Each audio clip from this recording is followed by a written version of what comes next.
ರಾಜಕಾರಣಕ್ಕೆ ಸಂಬಂಧಪಟ್ಟಾಗೆ honey trap case ಬಹಳ ಸದ್ದಾಗ್ತಾ ಇರೋದನ್ನ ನಾವು ನೋಡ್ತಾ ಇದ್ವಿ. ಅದೇ ರೀತಿಯಾಗಿ ಟೀಚರ್ ಒಬ್ರು ಒಂದು ಮುತ್ತಿನ ವಿಚಾರವನ್ನೇ ಮುಂದಿಟ್ಕೊಂಡು 50,000 ಪೀಕಿದಾಳೆ ಅನ್ನುವಂಥದ್ದು ಆರೋಪ ಕೇಳಿ ಬರ್ತಾ ಇದೆ. ಅಷ್ಟೇ ಅಲ್ಲ, ಟೀಚರ್ ಜೊತೆಗೆ ಟ್ರ್ಯಾಪ್ ಮಾಡೋದಕ್ಕೆ ಒಂದು ಗುಂಪು ಕೂಡ ಇತ್ತು ಅಂತಾನೂ ಕೂಡ ಹೇಳಲಾಗ್ತಾ ಇದೆ. ಸುಮಾರು 1 ಕೋಟಿ ಹಣಕ್ಕೆ ಡಿಮಾಂಡ್ ಮಾಡ್ತಿದ್ರು ಅನ್ನುವಂಥದ್ದನ್ನ ಕೂಡ ವ್ಯಕ್ತಿಯೊಬ್ರು ಕಂಪ್ಲೇಂಟ್ ಕೊಟ್ಟಿದ್ದಾರೆ. ಹಾಗಾದ್ರೆ ಆಗಿರೋದೇನು, ಏನಿದು ಟೀಚರ್ ಅಮ್ಮನ ಕತೆ? ಬನ್ನಿ ರಿಪೋರ್ಟ್ ಅಲ್ಲಿ ನೋಡ್ಕೊಂಬೋಣ.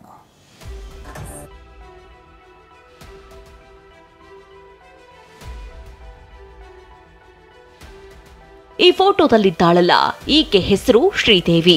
ಬೆಂಗಳೂರಿನ ಮಹಾಲಕ್ಷ್ಮಿ ಲೇಔಟ್ನಲ್ಲಿ ಪ್ರೀ ಸ್ಕೂಲ್ ನಡೆಸ್ತಾ ಇದ್ದಾಳೆ. 2023ರಲ್ಲಿ ಈಕೆ ಪ್ರೀ ಸ್ಕೂಲ್ಗೆ ಉದ್ಯಮಿಯೊಬ್ರು ತಮ್ಮ ಮಕ್ಕಳನ್ನ ಸೇರಿಸಿದ್ರು.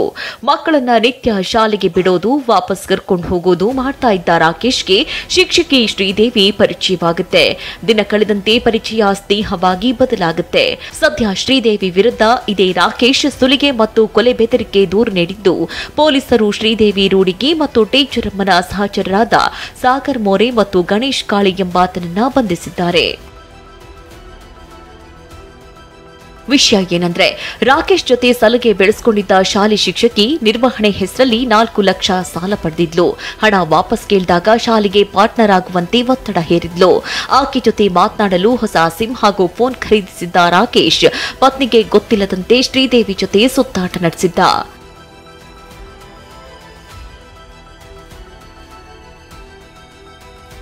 ಜನವರಿ ಮೊದಲ ವಾರದಲ್ಲಿ ರಾಕೇಶ್ ಮತ್ತೆ ಹಣ ವಾಪಸ್ ಕೇಳಿದ್ದ. ಆಗ ಈ ಖತರ್ನಾಕ್ ಲೇಡಿ ಶ್ರೀದೇವಿ ರಿಲೇಶನ್ಶಿಪ್ನಲ್ಲಿ ಇರುವುದಾಗಿ ಹೇಳಿ ರಾಕೇಶ್ ಬಳಿ 15 ಲಕ್ಷ ಕೇಳಿದ್ಲು. ಇದಕ್ಕೆ ರಾಕೇಶ್ ಒಪ್ಪಿದ್ದಕ್ಕೆ ಯಾರು ಇಲ್ದಾಗ ಆತನ ಮನೆಗೆ ತೆರಳಿ ಒಂದು ಮುತ್ತು ಕೊಟ್ಟು 50,000 ದೋಚಿದ್ಲು. ಇಷ್ಟಕ್ಕೆ ಸುಮ್ಮನಾಗದೆ ಹಣಕ್ಕೆ ನಿರಂತರ ಬೇಡಿಕೆ ಇಡ್ತಾ ಇದ್ಲು. ಇದರಿಂದ ಬೇಸತ್ತ ರಾಕೇಶ್ ಸಿಮ್ ಬಿಸಾಕಿದ್ದ. ಸಹಚರರೊಂದಿಗೆ ಸೇರಿದ ಶ್ರೀದೇವಿ ರಾಕೇಶ್ನನ್ನ ಶಾಲೆಗೆ ಕರೆಸಿಕೊಂಡು ಬೆದರಿಕೆ ಹಾಕಿಸಿದ್ಲು. ಸಾಗರ್ ಜೊತೆ ಶ್ರೀದೇವಿಗೆ ಎಂಗೇಜ್ ಆಗಿದೆ ಅಂತ ಗಣೇಶ್ ಕತೆ ಕಟ್ಟಿದ್ದ. ನೀನು ಶ್ರೀದೇವಿ ಜೊತೆ ಸಂಬಂಧ ಇಟ್ಕೊಂಡಿದ್ದೀಯಾ ಅಂತ ಬೆದರಿಕೆಯನ್ನು ಹಾಕಿದ್ದ.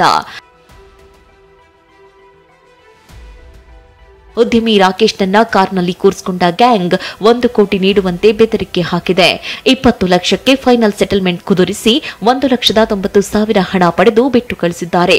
ಉಳಿದ ಹಣ ನೀಡುವಂತೆ ಮತ್ತೆ ಒತ್ತಡ ಹೇರಿದ್ರಿಂದ ರಾಕೇಶ್ ಠಾಣೆ ಮೆಟ್ಟಿಲೇರಿದ್ದು ಸದ್ಯ 3 ಲಾಕ್ ಆಗಿದ್ದಾರೆ.